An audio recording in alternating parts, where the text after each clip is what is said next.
Selamat pagi dan salam sejahtera untuk kita semua. Hari ini kita akan membahas mengenai perspektif aliran realisme hukum. Nah, sebelum kita masuk pada materinya, perkenalkan, nama saya Yohanes Don Bosco Dero, NIM 2022 110682. Saya mahasiswa program studi ilmu hukum, Fakultas Hukum dan Sosial Humaniora, Universitas Flores. Video ini saya buat untuk bagaimana memenuhi ujian akhir semester mata kuliah filsafat hukum dengan dosen pengampu itu sendiri, Bapak Agustinus F. Pascalino Dadi Esfil M.Hum.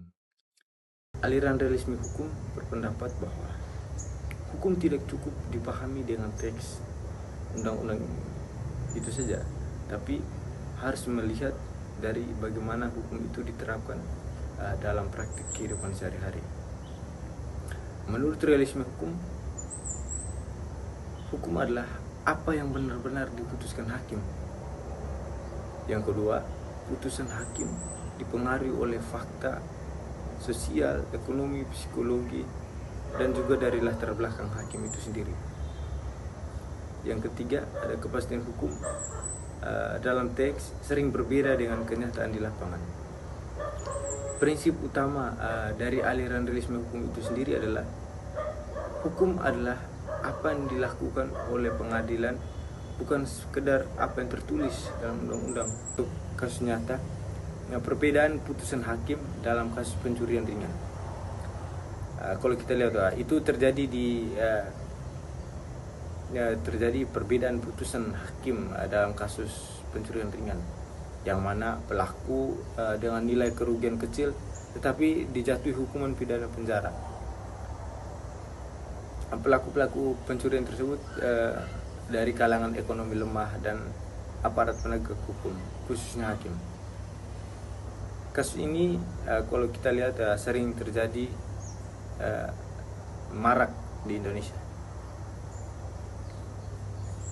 Terjadi dalam beberapa tahun terakhir, sering menjadi sorotan publik di kala itu. Nah, oleh karena itu hakim lebih menekankan penerapan pasal undang-undang tanpa mempertimbangkan kondisi sosial pelaku itu sendiri. Lalu bagaimana hakim menjatuhkan putusan pidana penjara meskipun ada tersedia alternatif sanksi lain seperti pidana penjara? Jika kita kaji menurut aliran realisme hukum itu sendiri, perbedaan putusan dalam kasus pencurian ringan menunjukkan bahwa hukum dalam praktik sangat-sangat bergantung pada pilihan subjektif hakim itu sendiri. Yang pertama, meskipun undang-undang mengatur ancaman pidana, putusan yang dijatuhkan oleh hakim tersebut harus dipandang dan dilihat dari latar belakang pelaku. Yang kedua, realisme hukum menilai bahwa fakta sosial dan kondisi pelaku seharusnya menjadi pertimbangan tersendiri, bukan hanya dilihat dari bunyi pasal. Yang ketiga, perbedaan putusan membuktikan bahwa hukum tidak bersifat mekanis, melainkan hasil interaksi antara aturan realitas sosial.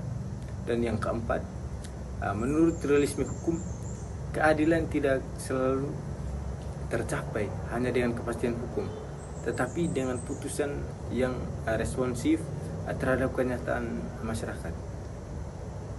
Jadi teman-teman, dari penggalan pemaparan materi dapat saya simpulkan bahwa berdasarkan aliran realisme hukum, hukum harus dipahami sebagai praktik nyata dalam pengadilan, bukan sekedar norma tertulis. Kasus pencurian ringan menunjukkan bahwa penerapan hukum sangat dipengaruhi oleh faktor manusia, kondisi sosial, dan juga kebijakan hakim. Demikian pembahasan ataupun pemaparan masalah hukum dari perspektif aliran hukum. Semoga pemaparan ini dapat memberikan pemahaman dan juga manfaat untuk kita semua. Untuk itu saya ucapkan terima kasih atas perhatiannya. Tuhan memberkati.